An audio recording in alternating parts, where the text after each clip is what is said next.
right, good morning, everybody. How is everyone this morning? Good. Good to see everybody.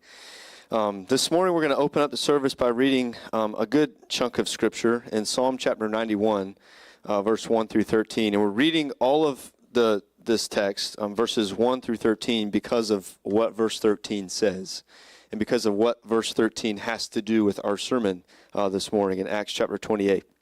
So let's read Psalm 91 as we prepare our hearts for worship.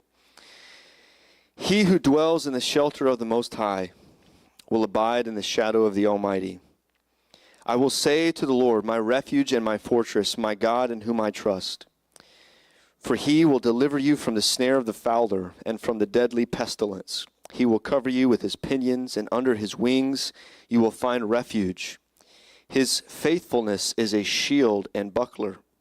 You will not fear the terror of the night, nor the arrow that flies by day, nor the pestilence that stalks in darkness, nor the destruction that wastes at noonday. 1,000 shall fall at your side, 10,000 at your right hand, but it will not come near you. You will only look with your eyes and see the recompense of the wicked. Because you have made the Lord your dwelling place, the Most High, who is my refuge, no evil shall be allowed to befall you, no plague come near your tent. For he will command his angels concerning you, to guard you in all your ways. On their hands they will bear you up, lest you strike your foot against a stone. And then verse 13. You will tread on the lion and the adder, which is a snake, the young lion and the serpent you will trample underfoot. Now, this morning in our text in Acts 28, we'll see this story about this serpent biting the Apostle Paul. And this theme of serpent is really prevalent throughout all of Scripture. And it opens up the entire story of the Bible in Genesis chapter 3.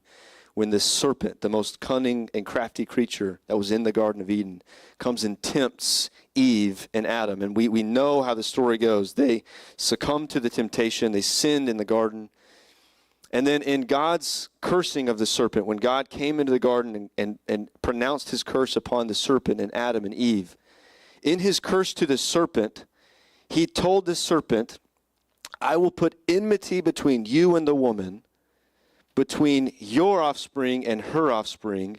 He shall bruise your head, and you shall bruise his heel. And we know, obviously, that as we continue to read the story of the Scriptures, there's this line of offspring that comes from these women, these male children who are bringing about this promised seed of the woman who's going to crush the head of the serpent, Jesus Christ, the son of Abraham, the son of David.